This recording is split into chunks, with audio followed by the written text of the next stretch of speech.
Hello, I'm Simon Kroom. I'm the Executive Director of the Supply Chain Management Institute here at the University of San Diego.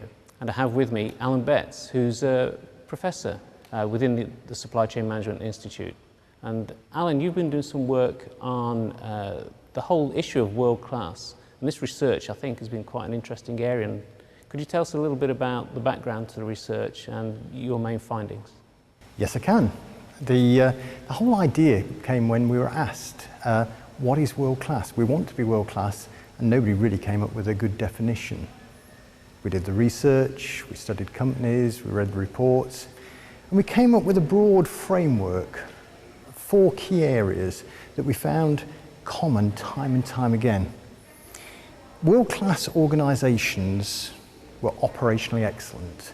They got things right first time. They use the resources well, they understand their processes.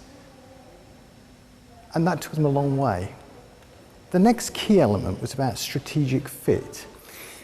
We weren't finding there was one clear strategy that worked, but what we did find time and time again was the fact that there needs to be a fit between the vision of the organisation, the strategy, what people are doing, really doing on a day-to-day basis, and critically, what it is that the customers were wanting. And when those fitted together, that took us, was a really good indicator of a world-class organisation. And that's not enough. Organisations need to have the capability to adapt. They need to be able to embrace change, the right kind of change at the right time. They need to be able to innovate. So we developed these 3 areas about operational excellence, strategic fit, capability to adapt. But there was a 4th area that we found in world-class organisations. And this is what we called the unique voice. What we found is that world-class organisations can do something different. They have some signature practices, something they can do that others can't. And that's what really sort of separated the good to the great and to the world-class. Okay, and in terms of embodying a world-class organisation, it'd be interesting to talk about those organisations that are world-class, but I'd be interested to know, and I guess others would, as to what are the gaps or what are the challenges to becoming world-class? Where do you see some of the biggest challenges out of those 4 criteria?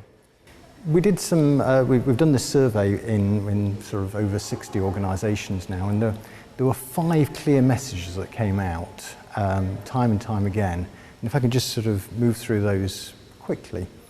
The first one was the importance of customer centricity. Those organisations that had that central view of the customer, the importance of the customer, understanding the customer's point of view, were the ones that were the most likely to be able to move forward. The second one was the importance of the role of the team leader. Now, everybody's important, but what we found when we looked at the statistics time and time again was that those organisations that had involved team leaders in the organisation, in the improvement activities, they were the ones that outperformed time and time again. This group is often forgotten, but they're the most critical to determine success. The third aspect kind of surprised us because we thought that training people in tools and techniques of improvement would be a good indicator of success, and it wasn't. And this confused us for a time. Digging deeper, what we find is that a lot of organisations do training. It's done to people. And people get these tools, they put them in their toolbox, and they forget about them. What we've seen is those organisations that, yes, do training, but more importantly, integrate it into the way they actually do the work. They're the ones that are successful. So training by itself doesn't work. The 4th element that we found as important was having an outside perspective. Organisations that became very inwardly focused tended to find that they thought they were doing well. They had this misconception. They thought they were doing well because they had nothing else to compare themselves to. Suddenly when organisations get out more, see what other organisations are doing, be inspired, not copy, but be inspired by what they see, then those organisations move forward. And the fifth is actually about effort. It's really, really hard to become world class. It means you've got to have a constancy of purpose, and you've got to put an awful lot of effort in over a long time and keep on going to be successful.